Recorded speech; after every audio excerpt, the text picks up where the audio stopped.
I think Bob Gibson in 1964 had an ERA of something like 1.1 or something. Yeah. And he would throw at someone's head. Oh, absolutely. I love watching old tapes of Bob Gibson. Yeah. Absolutely fantastic. And they didn't even have helmets. They were wearing shower caps, weren't they? Yeah, absolutely. Rich Gossage, by the way, threw at Al Bunbury. Didn't you say yes, that? he did. He said in the article I read, he threw at 3 guys, and I was too lazy to remember the other 2. But I remember Al Bunbury's name sticking out. Ron Say might be one of them. In the 81 series, he hit Ron Say right in the head with a fastball that was rising. Who threw the bat at the pitcher's head back in the 70s? Oh, that was Burt Campaneris. Campaneris. Remember that? That was baseball.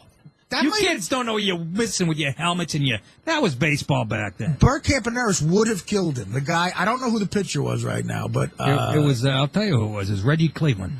No, I don't know. Nick, please. Let's take another call, shall we? Let's go to Matt in Montreal. Matt, you're on with Nick and Artie. Yeah, hey guys. I just want to say really great show tonight, and it's really great to hear you on air, Artie. Really fantastic, man. Really Thank fantastic. you, Matt. I wanted to ask you, while you guys are talking about the football lockout, though, do you think Gary could throw a football, Artie? You know what? Here's the thing. I got to give Gary some slack here.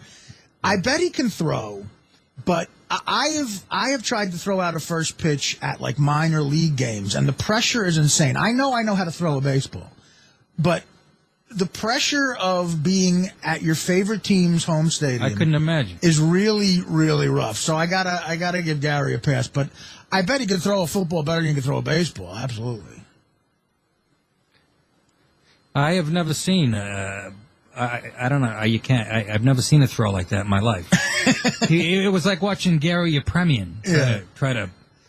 Remember? Yeah, right. The Redskins, the Super Bowl. That's right. Bat that ball. He was like a soccer player from Europe with stubby arms. That's what Gary looked like. He was. Yeah. Well, I think Gary can throw, but that is pressure, man. I was at the game. You can see me in the background break into laughter, and Gary took it on the chin for that. But oh my God, I was so a lot of pressure. And this just handed to me by our affiliate. Affiliate. Our agent. What does that mean? Our agent. Campaneris threw his bat at Laren LeGros. On what team? Does it say what team? No, Laren LeGros. And I think it was in the World Series. So, what are the playoffs? Wasn't it the Dodgers? It might have been the Reds. He might have been on the Reds, the guy. Laren LeGros. That's what I'm thinking. Or a Dodger. I don't know, but it was Burt Campaneris. Am I wrong to every year I hope to see that again? It's great. It's great. And a Jack Tatum hitting Earl Campbell at the goal line. That's when I knew Tatum was made of steel. Yeah. I mean, because Earl Campbell was my favorite running back of all time. Unbelievable. With speed and power. To this day, absolutely my favorite. And when he ran into Jack Tatum on the goal line, they banged heads. Yep. Earl Campbell spun off and fell in backwards. Right. Tatum never went down. Campbell stayed down for 5 minutes. Yeah. Tatum had a head of Boulder. Earl Campbell's the only guy who can come near Walter Payton in highlight reel for running backs. But he had 3 years where he rushed for 1,800 yards. I think. I mean, it's unbelievable. He had that rip away jersey. Remember one night against the Dolphins on Monday Night Football? He had 4 touchdowns. Yeah. He'd go around the corner like he weighed 180 pounds. Right. He was 235, and he had sprinter world class speed. Earl Campbell was fun to watch. Just loved him. My favorite of all time. Kelly in California wants to talk about Reggie Bush. Kelly, welcome to Into the Night. Hey, guys. Good to hear you, especially Artie. I think Kim Kardashian wouldn't put up with anything less. What do you think about that, Nick? That's a pertinent question. Did you ever think about Reggie Bush's private area? Yes. Matter of fact, I fell asleep last night.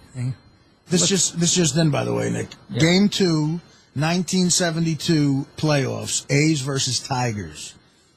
The pitcher was on the Tigers, yeah. And it was Campaneris. Oh, no, it was definitely Campaneris. Yeah. Shortstop. Yeah. Shortstop for the A's. Who winged that bat.